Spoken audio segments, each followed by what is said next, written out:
Well, it's now been over 2 years since Maine's worst mass shootings, when 18 people were killed, 13 others were injured, and countless lives changed. In response to that tragic event, a local group is using art to say things words cannot. Starting tomorrow, a collective community art sculpture will be on display in Lewiston, supporting the ongoing process of healing. Joining us this morning are two of the artists, Jen McDermott and Tracy Malloy. Thank you both so much for joining us this morning. Thank you so much for having us. Yeah, thank you. So can we start by talking about how the idea even came about for this project? Really, it was a conversation that started shortly after the shooting. And myself, Justin, Moriarty, and Tracy came together to think of something that we could do as artists in the community. What kind of connection do you have to any of the survivors or the victims or things like that that helped you inspire this, or did you know anybody? I didn't. I actually live in Brooklyn, New York, so I didn't know anybody personally, but I have had experience working with, for example, folks that lost family members on 9/11. So working with people that had experienced sort of horrible traumas. And then Jen and Justin are from Maine. Yes, Justin lives in Auburn, and both of us were working at the time in the area. So we, knew and were working with people who were impacted, and of course the whole collective state and the community too. Also, being the ripple effects. Yeah, and it sounds like that's a big, a focus of this project. Can you tell us sort of the process of creating this installation, getting so many people involved? Yeah, so we reached out first to some mental health experts, Marie Sheffield and Dr. Bruce St. Thomas. Then we looped in LA Arts, so we started working with folks from there. James Ford came on, Virginia Durrani, and then we branched out to the Maine Resiliency Center, and they were sort of key in getting us access to being able to work with the families, folks that lost loved ones. And then from there, we started working with other community organizations in the area. We worked with Tree Street Youth, we worked with Art Van, we worked with Phoenix Karate, and all of these individuals created elements of the project. So we actually have over 165 different creators that have contributed to this art piece. What will people find or see when they go and check this out?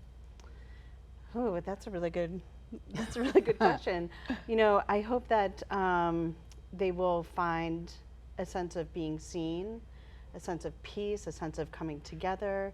And in terms of the actual piece itself, to be able to see the community's response of hope and love within all of those collected, I would say, community creations, from the specific organizations that we've been working with.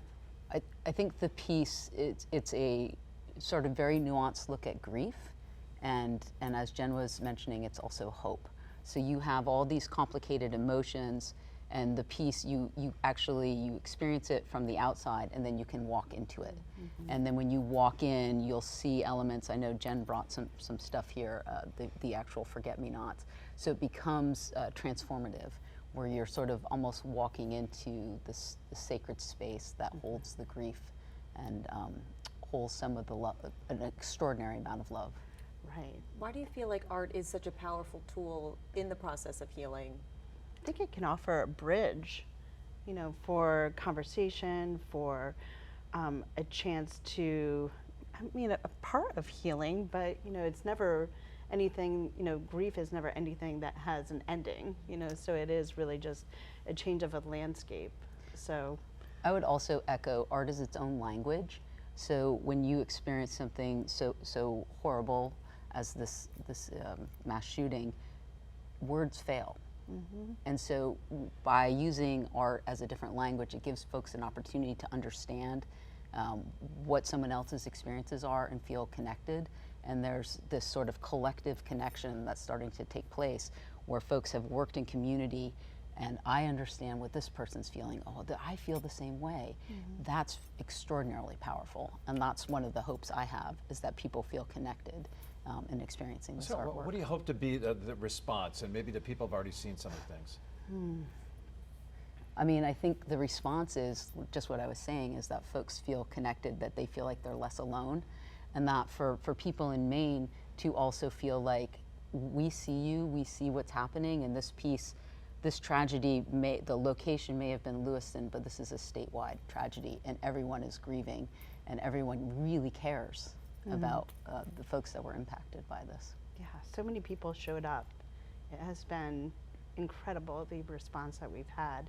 In fact, one of the people that has been greatly involved has been Zoe Catterton, who is a teenager in Cumberland, and she crocheted 859 Yes. crocheted flowers that line the wall of the installation of the interior, and each crocheted flower represents a year of the person's life. Wow. Right, so the aggregate total of everyone that died is 859 years. goodness. So when you walk into the piece, you'll see the internal chamber is all crocheted forget-me-nots that Zoe did. Incredible. Just the thought that went into this, you know, and the care as well. You have a reception tomorrow night. Yes. When and Yeah. where is that going to be happening? That's going to be happening at LA Arts, and it will start at 6 p.m. and end at 9 p.m. And that's in Lewiston, Maine. And the exhibit will be up through mid-January. Fantastic. And also a quick website for people to know too to get more information. LAarts.org. Thank you Yeah. both Yes, so much yes. for Thank you. being here. Thank we you really so much. appreciate it. Very excited to see this in person. Thank you you. very much for having us. We Yes, thank appreciate you. it. Stay with us. We'll be right back with more ARC Maine.